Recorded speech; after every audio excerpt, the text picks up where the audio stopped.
जय हिंद। इससे पहले एक वीडियो जिसमें हम बताए थे वैक 12 के बारे में, तो वहाँ कई लोगों ने पूछा है कि सर ऊपर का तार घिस क्यों नहीं जाता है। तो इस वीडियो में हम लोग A to Z समझेंगे। देखिए, रेल का जो खंभा होता है, ये खंभा, इस खंभे को हम लोग कहते हैं मास्ट।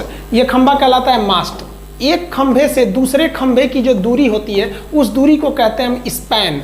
एक खंभे से दूसरे खंभे की स्पैन जो दूरी होती है वो लगभग 60 मीटर की होती है, लेकिन ये दूरी घुमाव पर थोड़ा कम कर दिया जाता है। अगर घुमाव ज़्यादा है तो दूरी को और कम कर दिया जाएगा। अब आप देखे होंगे कि रेलवे के ये जो मास्ट होते हैं, इन मास्ट पे कुछ नंबर लिखे रहते हैं। जैसे आप देखिए, यहाँ लिखा है 54/17, ऐसे आप देखते हैं 834/3, ऐसे देखते होंगे। ये नंबर क्यों आते हैं? आप ट्रेन में सफ़र करते हुए इन नंबरों को देखे होंगे।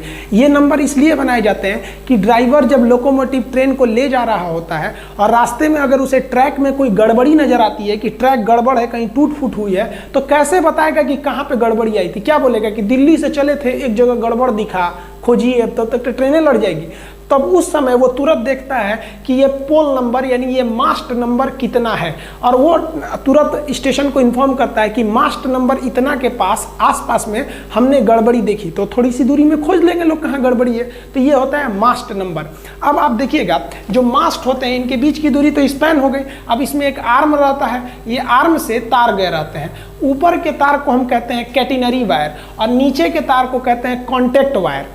कैटेनरी वायर और कॉन्टैक्ट वायर को जोड़ने का काम जो करता है वो ड्रॉपर करता है। यहाँ देखिए, ये ऊपर का वायर है तो इसे हम लोग कैटेनरी वायर कहेंगे। नीचे का वो जो वायर है ये है आपका कॉन्टैक्ट वायर, यही करंट की सप्लाई देता है। और ये बीच में जो इनको जोड़ के रखता है उन्हें हम क्या कहते हैं? ड्रॉपर कहते हैं। ड्रॉपर आप ये देख सकते हैं, ये क्या है? आपका ड्रॉपर है। इसमें आप देखिए तो ये तो आर्म हो गया इसका, ये पकड़ के रखा है। ये ऊपर वाला कैटेनरी वायर, नीचे वाला कॉन्टैक्ट वायर, और ये जो इसको पकड़ के रखता है ये क्या हो जाता है? ड्रॉपर कहलाते हैं। समझ में आया आपको? ये जो कॉन्टैक्ट वायर होता है, इसके साथ समस्या ये होती है कि गर्मी के दिन में फैल जाता है, ठंडी के दिन में सिकुड़ जाता है। अब इसको हमको एकदम एक सीध में रखना है ताकि ट्रेन संचालन में कोई दिक्कत ना आए। तो इसको हमेशा सीध में रखने के लिए हमको एक ऑटोमेटिक इस पर टेंशन, एक तनाव देना होता है, जिसे हम ऑटो टेंशनिंग कहते हैं। आप ट्रेन में सफर करते हुए देखे होंगे कि आप इसको 3 पुली अरेंजमेंट देखे होंगे। इसमें 3 पुली लगाया जाता है, इसे 3 पुलिंग अरेंजमेंट कहते हैं। ये जितना भी इलेक्ट्रिक चीजें होती हैं उसे हम लोग ओवरहेड इक्विपमेंट कहते हैं। सर के ऊपर जो इक्विपमेंट लगा है OHE। तो इस OHE के 3 पुली अरेंजमेंट में आप इस तरह से पत्थर के टुकड़े देखे होंगे, गोल गोल लटका दिया होगा इसको। ये लटका देने से उस पर तनाव हमेशा बना रहता है। अब आप पूछेंगे इसका टोटल वेट कितना होता है? तो ऑटो टेंशनिंग का टोटल वेट 667 kg होता है। इसमें आप देखेंगे टोटल 18 ठो इसमें बॉक्स लगाए रहते हैं, जिसमेमें से 40 kg का 16 बॉक्स होता है, तो टोटल 640 हो गया। 20 kg का एक बॉक्स हो गया, इसका 20 kg और एक 5 kg का। इस तरह से देखेंगे तो 665 kg होता है। और नीचे एक ठो पत्थर लगा होता है लोहे का, वो 2 kg का। तो इस प्रकार इस तरह से हम लोग 667 kg का टेंशन इस पर मेंटेन रखते हैं, ताकि ये तार हमेशा हर एक मौसम में इसमें तनाव बरकरार रहे। अब बात करते हैं कि इस जो कॉन्टैक्ट वायर है उससे करंट को रिसीव कैसे किया जाता है। तो करंट रिसीव करने वाले को हम पेंटोग्राफ कहते हैं। ये पेंटोग्राफ इससे जुड़ा रहता है। अब आप कहेंगे कि पटरियां कहीं ऊपर नीचे होती हैं तो तार भी ऊपर नीचे होता है। ऐसा नहीं है कि यहाँ से दिल्ली से लेकर मुंबई तक एक ही सीध में, थोड़ा ऊपर नीचे है। तो ये ऊपर नीचे होने से छोड़ ना दे, इसलिए इस पेंटोग्राफ को हम यहाँ से एयर प्रेशर देते हैं नीचे से। ये एयर प्रेशर से उसको ढकेले रहता है। अगर ये ढकेले हुए है, तार ऊपर भी जाएगा तो कोई दिक्कत नहीं हो, तो पीछे से पुश करके ही है। और अगर तार नीचे है तो ये वापस चला आएगा। इसमें एक वाल लगा रहता है कि अगर तार नीचे आ रहा है तो उधर के प्रेशर से ये इधर आ जाता है, लेकिन अगर उधर प्रेशर कम है तो ये ढकेल देता है। तो इस प्रकार एयर प्रेशर द्वारा हम पेंटोग्राफ को ऊपर नीचे करके देख सकते हैं। अब ये पेंटोग्राफ घिसता क्यों नहीं है? तो ध्यान दीजिए, जो तार होता है ऊपर वाला, वो कॉन्टैक्ट वायर, वो कॉपर का होता है, मजबूत होता है। और ये जो पेंटोग्राफ होता है, इसका जो ऊपरी फेस होता है, जो कॉन्टैक्ट में रहता है वायर के, उसको जानबूझकर हम नरम लोहा को बनाते हैं। क्योंकि 2 चीज़ों में अगर घिसावट होती है तो वही घिसता है जो कमजोर होता है। तो जानबूझकर पेंटोग्राफ का ऊपरी भाग हम नरम लोहा का बनाते हैं कि इसमें घिसावट जल्दी हो जाए। और एक चीज़ और, जो वायर ले जाया जाता है उसको एकदम स्ट्रेट नहीं ले जाया जाता, हल्का सा घुमा के, हल्का सा तिरछा कर दिया जाता है कहीं सीधा, ताकि जो इस पर घिसावट हो वो एक ही जगह ना हो। इस पर घिसावट अलग अलग जगहों पर होती रहती है। अब सवाल आता है कि पेंटोग्राफ जो होता है वो 2 ठो होते हैं। एक इंजन में 2 पेंटोग्राफ होता है, एक आगे होता है, एक पीछे होता है। तो कहते हैं लोग कि सर आप अगला पेंटोग्राफ उठाना चाहिए कि पिछला पेंटोग्राफ उठाना चाहिए। आप इस ट्रेन में देखेंगे तो इसका रियर यानी पीछे वाला पेंटोग्राफ उठा है, और इस ट्रेन में देखेंगे तो इसका फ्रंट यानी सामने वाला पेंटोग्राफ उठा हुआ है। तो नियम के हिसाब से हमें पिछला पेंटोग्राफ उठाना चाहिए। रीजन क्या है कि अगर पिछला पेंटोग्राफ उठा के इधर खींचेंगे तो एक प्रकार का ये खिंचाव बल को दर्शा रहा है, किसी चीज को खींचना आसान होता है।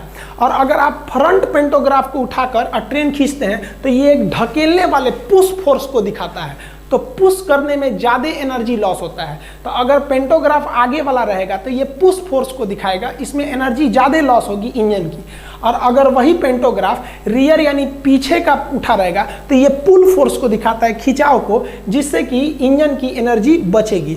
अब आप इस आधार पर आप देखेंगे ये एक इंजन खड़ा है, इस इंजन का ये वाला पेंटोग्राफ उठा हुआ है, ये वाला। अब आप बताइए इसको इधर जाना चाहिए या इस साइड जाना चाहिए? ये इंजन है, आपको कोई अपने दिमाग से बताइए आपको इसको किधर भेजना चाहिए। जेन्युइन है कि हमको पिछला पेंटोग्राफ उठाना चाहिए, तो ये उठा है तो इधर भेजेंगे तभी ना पिछला पेंटोग्राफ उठेगा।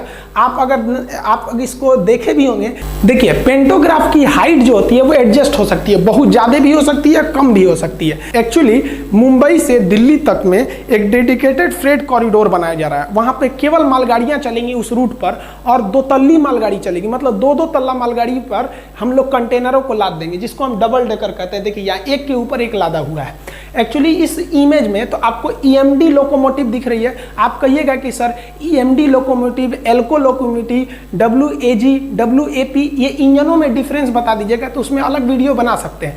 लेकिन यहाँ पर देखिए ये ट्रेन तो डीजल से चलने वाली है, इसके लिए क्या जरूरत है इलेक्ट्रिक को लेने की। लेकिन अगर सोचिए कि अगर यहाँ इलेक्ट्रिक लोकोमोटिव रहता तो इसका जो पेंटोग्राफ था ये काफ़ी हाई उठाना पड़ता पेंटोग्राफ, तो हाई पेंटोग्राफ भी होते हैं सब। देखिए यहाँ इसका पेंटोग्राफ कितना हाई है, तो हाई पेंटोग्राफ भी हो सकते हैं, ये एयर प्रेशर पे होते हैं, ये ज़्यादा उठ भी सकते हैं और नीचे भी रह सकते हैं। जब ये डबल डेकर रूट में है तो ये डिपेंड करते हैं पेंटोग्राफ की हाइट कि जो ऊपर OHE है, ओवरहेड इक्विपमेंट, उसका कॉन्टेक्ट वायर कितनी ऊंचाई पर है, उसी हिसाब से ये एडजस्ट हो सकता है या नीचे आ सकता है। आई होप आप समझ गए होंगे।